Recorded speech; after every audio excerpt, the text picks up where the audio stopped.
for once that you should always keep an open mind. I saw it in the first interview, as I told you, but you know, embrace the difference. Things are going to be different, of course, because you're in a different place, but it's a good idea to just be open-minded, to embrace those differences, and not to shy away from something that's new.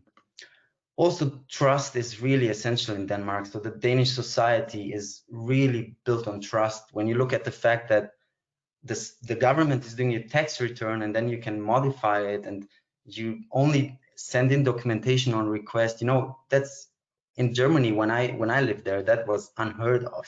It was so bureaucratic and everything had to be proven. And here it's very trust-based. So that means if you have a good network, strong network, people that know you, they will hopefully also trust you.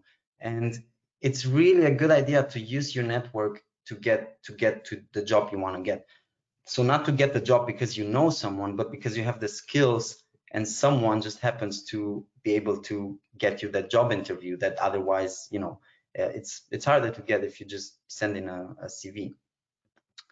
And another thing I learned is as I said, when I joined this rather Danish company and I was the first international employee, you know, I thought maybe, well, I don't speak Danish. Maybe they're not gonna I don't know, like me as much, or I'm not gonna be as good.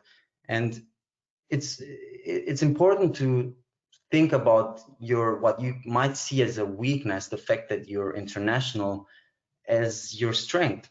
Because yeah, you don't speak Danish maybe, but probably you want to learn it if you want to live here, and you have a very diverse background. You can handle different cultures.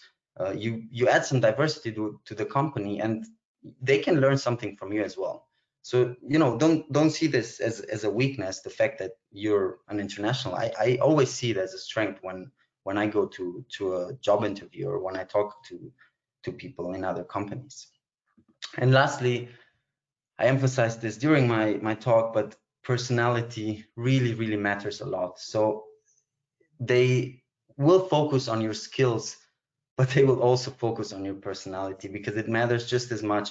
So really show it at its best, be authentic, show that you're passionate, and maybe go beyond work. People are really interested in seeing what you do after work and your personal life and your hobbies. So, you know, I think it's a good idea not to tie everything down to just the professional aspect and the skills, but also to the whole thing around you.